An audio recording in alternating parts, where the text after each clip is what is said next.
Hi guys, so again welcome you on this Mascot Institute YouTube channel and friends धीरे धीरे करके हम लोग की क्लासेस आगे बढ़ रही है और इस बीच में आपने काफ़ी तरह तरह के सेंटेंसेस को निश्चित रूप से बोलना सीखा होगा।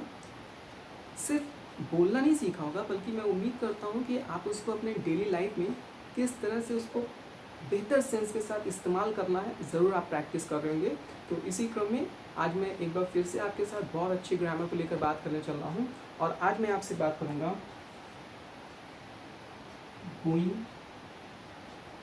टू के बारे में। Going to. सो फ्रेंड्स यहाँ पर ध्यान रखिएगा, ये गोइंग टू वो गोइंग टू नहीं है जिसे आप अक्सर सुनते रहते हैं, क्योंकि आप जो गोइंग टू सुनते रहते हैं वो आप क्या करते हो, गो को एक एक्शन के रूप में यूज़ करते हैं और उसकी क्वांटिटी सेंस को एक्सप्रेस करने के लिए आप उसमें आईएनजी लगा देते हैं। तो आपका जो सेंटेंस बनता है going to hospital, home, office, तो ये जनरली आपके एक्शन है। आप गो टू ऑफिस कहते हैं, गो टू हॉस्पिटल कहते हैं, गो टू कॉलेज जाते हैं या गो टू मार्केट आप कह सकते हैं। बट आज मैं जो आपसे बात करने चल रहा हूँ इस गोइंग टू को लेकर के, ये कोई एक्शन नहीं बल्कि एक ग्रामर है। ओके, तो इसके सेंस को समझने के लिए यहाँ पर हम पहले दोनों में अंतर बताते हैं। आपको इस गोइंग टू के बाद किसका प्रयोग करना है, यूज़ करना है एक्शन की फर्स्ट फॉर्म का। कैसे, अब सेंटेंस पे आते हैं। मान लीजिए अगर मैं आपसे बताऊँ कि मैं अगले महीने एक कार खरीदने जा रहा हूँ, मैं अगले महीने एक कार खरीदने जा रहा हूँ, तो अगर इस सेंटेंस को हमको इंग्लिश में बोलना होगा तो हम क्या बोलेंगे, आई एम गोइंग टू, और यहाँ पर एक्शन की फर्स्ट फॉर्म है, खरीदने के लिए आप परचेज का यूज़ कर लेंगे और खरीदना क्या है, कार। तो आपका पूरा सेंटेंस कह देगा I am going to purchase car. Okay, so friends ये बात तो मैंने आपको बता दिया कि मैं अगले महीने कार खरीदने जा रहा हूँ। अब आप सपोज़ करिए कि आपके आसपास कोई ऐसा व्यक्ति है जो कार खरीदने वाला हो या कार खरीदने की प्लानिंग कर रहा हो और आपको कहीं इधर उधर से पता चलता है उसके बारे में, तो शायद आप भी तो उससे पूछेंगे कि क्या आप अगले महीने कार खरीदने जा रहे हैं। पूछेंगे कैसे, चलिए देख लेते हैं यहाँ पर। तो देखिए यहाँ पर आपने किसका प्रयोग किया, एम का प्रयोग किया। छोटी छोटी चीज़ों को अगर आप कंसेप्ट वाइज बिल्ड करते चलेंगे तो मुझे नहीं लगता कभी आपको कोई प्रॉब्लम होने वाली है। देखिए हमेशा डू का जो कॉम्बिनेशन है वो डस से है। तो ध्यान रखिएगा, अगर हम एक ही सेंस से बात करते हैं तो डू और डस का एक कॉम्बिनेशन है। इसी तरह इज, एम और आर का एक सेंस में एक कॉम्बिनेशन है, यानी सब्जेक्ट बदलने के अनुसार आई, यू, ही, सी या दे के अनुसार आप इसमें से किसी भी एक का प्रयोग करेंगे ज़रूरत के अनुसार। हाँ, बट सेंस वो एक ही देगा।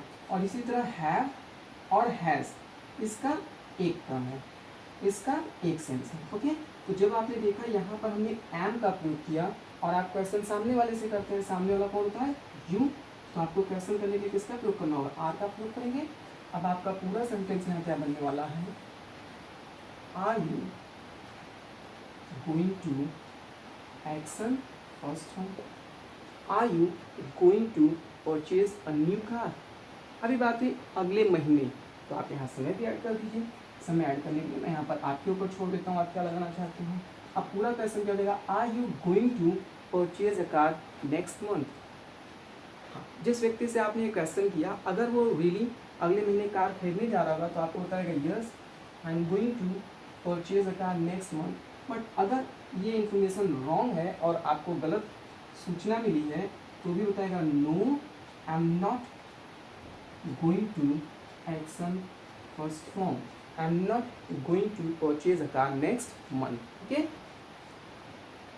सो अब यहाँ पर हमको दो तीन जो इम्पॉर्टेंट चीज़ें उसको समझना है। ये तो मैंने आप लोगों को सिर्फ समझाने का तरीका बताया और मैंने जो पहला एग्जाम्पल लिया वो ऐसा लिया जहाँ पर आपको क्या आ रहा है, एक ट्रांसलेशन की फीलिंग आ रही है। मैंने आपसे क्या कहा, मैं अगले महीने एक कार खरीदने जा रहा हूँ। जैसे आपने सुना जा रहा हूँ, आपके लिए बहुत आसान रहा आईएनजी बनाना है ना। तो ध्यान रखिएगा, अब आप इसको ट्रांसलेशन के सेंस के अकॉर्डिंग मत समझिए बल्कि आप इस पर एक बेहतर समझ बनाइए। और इसके लिए आपको क्या करना है, बहुत सिंपल सा काम मैं बता रहा हूँ, उसको थोड़ा सा ध्यान रखिए, बहुत आराम से आप इसका यूज़ कर लेंगे। गोइंग टू का जो सेंस होता है it's always related to future. किसके लिए, फ्यूचर के लिए। तो अगर आप फ्यूचर में किसी भी काम को करने का प्लान करते हैं विच मीन्स आपने डिसीजन ले लिया है, तो आप ये थोड़ा सा फॉर्मली सेंटेंस को बोलते हैं क्योंकि आप प्लान कर चुके हैं तभी आप कोई काम करने वाले हैं। तो अब इसको और बेहतर तरह समझने के लिए आप बस ऐसा समझ लो कि फ्यूचर के हम लोगों ने किसका प्रयोग किया था, विल का।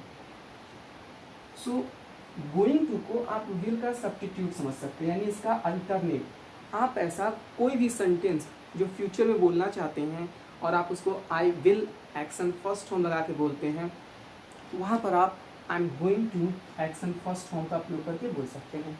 Okay, so let's have some another example. मान लीजिए अगर आपने कहा कि अगले महीने से मैं एक नई जॉब ज्वाइन करने जा रहा हूँ, तो अगले महीने से विच मीन्स फ्यूचर।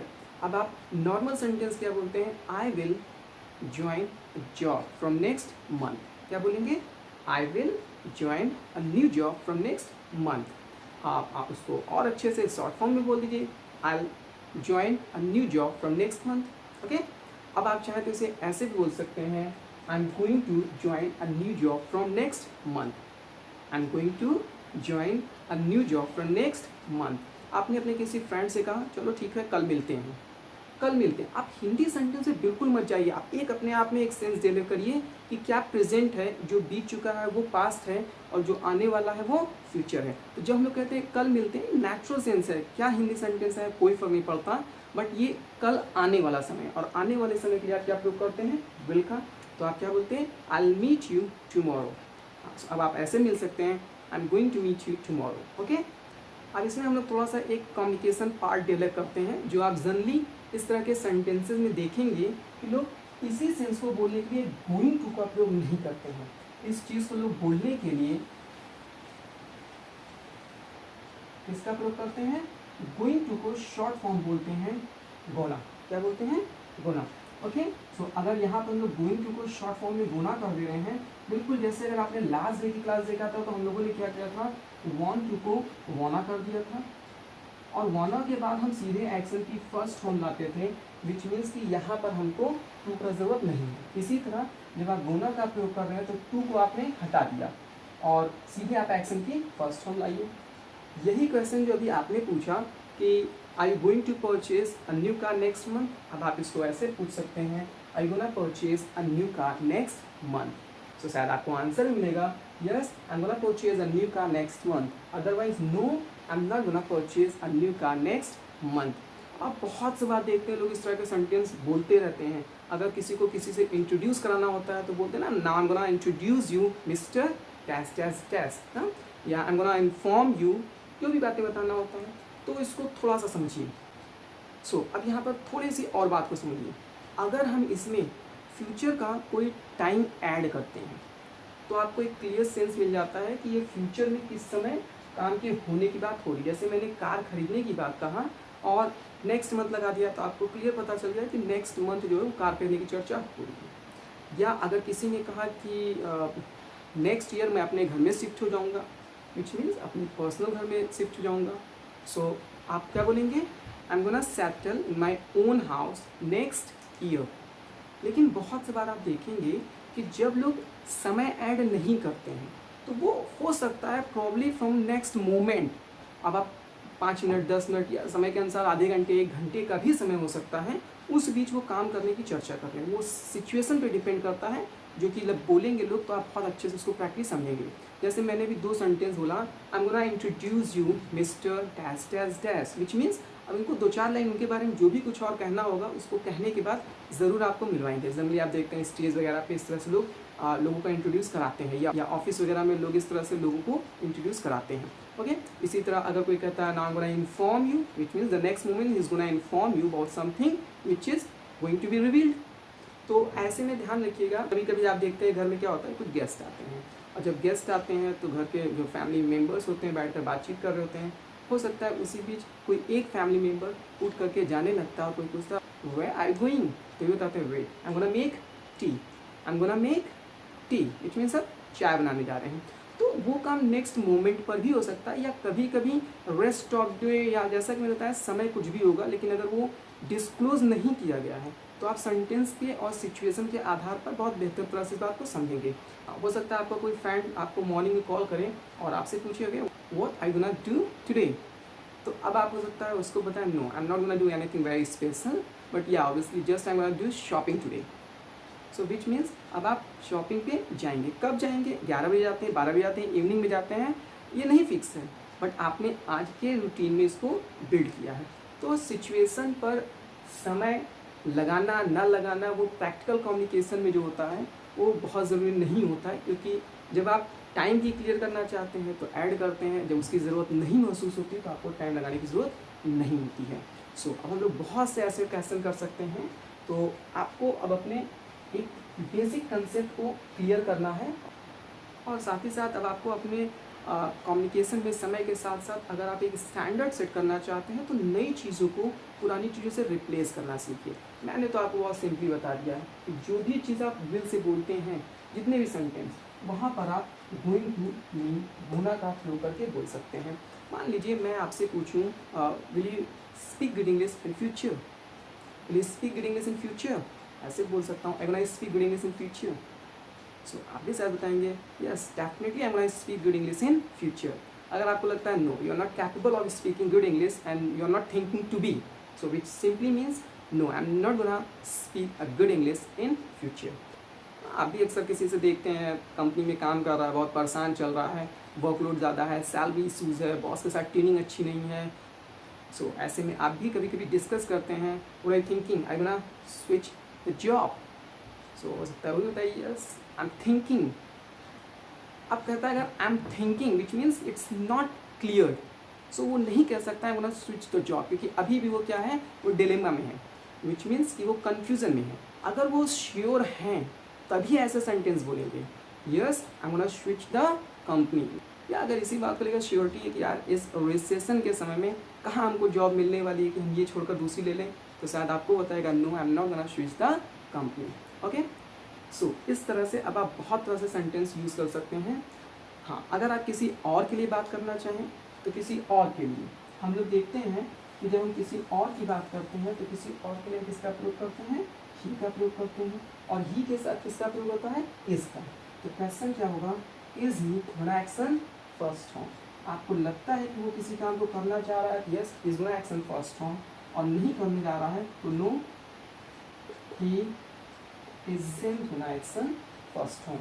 ही और शी, मैं बार बार आपको बता रहा हूँ, ही और शी ये केवल एक फॉर्मूले को समझने के लिए आप उसकी कुछ भी करिए। अगर मैं आपसे पूछूँ is your brother gonna resettle Delhi from next month, हो सकता है इस कोरोना के दौर में वो दिल्ली में पैर ले रहे हों और आप वापस आ गए हों, तो एक महीने बाद क्या अगर कुछ स्थिति बेहतर होती है तो क्या वो फिर से दिल्ली में जाकर सेटल होंगे। अब अगर आपको लगता है कि हाँ वापस तो दिल्ली को जाना ही है, तो हो सकता है अगले महीने चले जाएँ। शायद आप भी बताएंगे yes is gonna resettle Delhi, या अगर आपको लगता है नहीं अब वो दिल्ली अभी फिलहाल तो 6 महीने साल भर नहीं जाने वाले हैं, तो शायद आप भी बताएंगे no he isn't gonna resettle in Delhi. Okay, अब आप बहुत से ऐसे क्वेश्चन क्रिएट कर सकते हैं। अगर मैं आपसे इसी तरह पूछूं is your father gonna start any new business after 6 months, और आपको लगता है कि हाँ ऐसी कुछ प्लानिंग चल रही है, तो आप भी बताएंगे yes my father is gonna start a new business after 6 months. लेकिन अगर आपको लगता है नो, तो फिर क्या हो जाएगा, my father isn't gonna start any business after 6 months. Okay, so depend करता है आप कहाँ से क्वेश्चन क्रिएट कर सकते हैं। फ्रेंड्स एक्शन तो हम लोगों ने न जाने कितने डिस्कस किए हैं, आप किसी भी एक्शन को लेकर के आप स्टार्ट कर सकते हैं। इसी तरह अगर किसी का नेक्स्ट वीक में बर्थडे है और आप उससे जानना चाहते हैं कि भाई क्या वो अपना बर्थडे सेलिब्रेट करेगा, तो शायद आप भी पूछेंगे I gonna celebrate your birthday next week. उसको अगर सेलिब्रेशन करना होगा जरूर बताएंगे yes I am gonna celebrate my birthday next week and I am gonna invite my all friends. लेकिन अगर ऐसा नहीं होगा तो बताइए no I am not gonna celebrate my birthday next week and I am not gonna invite any of my friends. Okay, so यहाँ पर आप ध्यान रखेंगे कि गोइंग टू को शॉर्ट फॉर्म में ही गोना बोलते हैं, जिसका क्लियर सेंस होता है हमेशा फ्यूचर के लिए। और मैंने आपको कन्फ्यूज़न ना क्रिएट हो कि कहाँ पर इस तरह का प्रयोग करें, तो सिंपली बताया कि आप अपनी प्रैक्टिस के लिए सेंस टेलर करिए कि जहाँ कहीं भी आप विल का प्रयोग करते थे वहाँ गोइंग टू का प्रयोग करिए और आराम से आप सेंटेंसेस बना लेंगे। Okay, so make some sentences yourself. I'm not gonna give you any exercise of conversation, and I'm damn sure you're gonna do practice on this exercise and you're gonna make some sentences. Okay, so thank you for watching this video.